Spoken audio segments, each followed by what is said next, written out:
Issa d-dewliem mindu l-Union tal-Għalliema l-MUT ħabbret numru ta' direttivi għall-għalliema tagħha u għaddit iktar minn sena u nofs mindu Roberta Bela kien wieħed lil dawn l-istess għalliema żieda sostanzjali fil-pakkett finanzjarju, wiegħda li kienet saret fil-manifest elettorali Laburista. Iżda minn dan kollu għadu ma seħħ xejn tant li jum wara li ieħor dejjem qed nersu weqreb għall-istrajk tal-għalliema imistenni jseħħ fis-27 ta' Novembru ġala darba l-Gvern jibqa' jkaxkar saqajh dwar dan. Mistoqsi minn Net News jekk il-Ministru tal-Edukazzjoni Clifton Grima nnifsu jaqbilx mal-paga miżera li qed tkun proposta mill-Gvern Laburista u qalilna li dak li qed jipproponu huwa biżejjed. Iva, minn hawn lid-dinja illi jiena żgur mhux forsi bħala Gvern qed irresqu il-quddiem propju proposta illi tirrispettja dak ir-rispett illi għandna.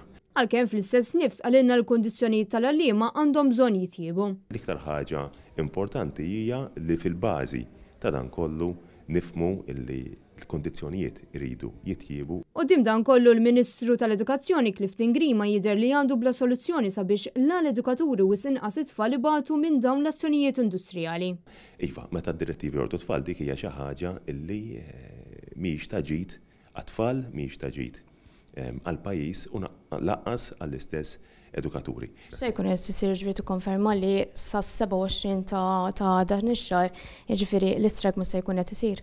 Kif ikkonfermajt ma' sħabek li il-diskussjonijiet għadhom għaddejjin anke waqt li qegħdin nitkellmu huwa importanti li flimkien naslu għal soluzzjoni. F'kummenti ma' Net News, il-President tal-MUT Marco Bonici kien qal li l-attitudni tal-Gvern waslet għal futur inċert fis-settur edukattiv ta' pajjiżna li jista' jwassal riperkussjonijiet kbar. Fost dawn hemm il-biża li ħafna aktar għalliema jifqu minn xogħolhom minħabba tkaċkir tas-saqajn tal-Gvern Laburista. Iżda minkejja x-xhur tal-laqgħat li ma jaslu għal imkien, il-Ministru Clifton Grima jqis li l-Gvern Laburista mhux iwebbes rasu. Konxju li t-tfal minħabba twabsu raskom jiġifieri daw qed jispiċċaw ibatu tfal fl-aħħar mill-aħħar. Min qed iwebbes rasu Naħseb il-Gvern qed iwebbes rasu le?